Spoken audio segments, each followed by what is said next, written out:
Isang kumpirmadong binawian ng buhay sa pananalasa ng Bagyong Uwan sa probinsya ng Catanduanes kahapon. Kinilala ni Roberto Moterola, Chief ng Operations and Warning Section ng Catanduanes Provincial Disaster Risk Reduction Management Office, ang biktima na si Cesar Rodriguez Jr. Nasa tamang edad at residente ng Barangay San Jose, Poblacion Viga, Catanduanes.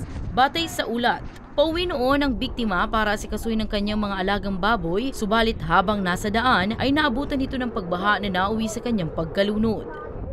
Right on on site naman nakuha yung niya. Sa mga tao siguro kasi hindi naman particular na kung rescuer ba ang kumuha sa kanya. So hindi siya nalalayo doon sa pinangyarihan.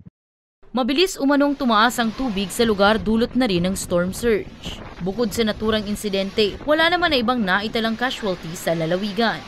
Yun, kalakasan ng bagyo, yung iba nasa shelter, yung iba nasa kanya-kanyang bahay at pinalilipas itong sobrang lakas ng hangin. Maraming na-injured to, marami ding nasugatan doon sa mga nakahambalang ng yung manilipad na yero. Wala kasi akong data dito, nandun pa sa nasa DSWD, nasa meeting sila ng council, andun yung DROMIC nila. So andun yung data.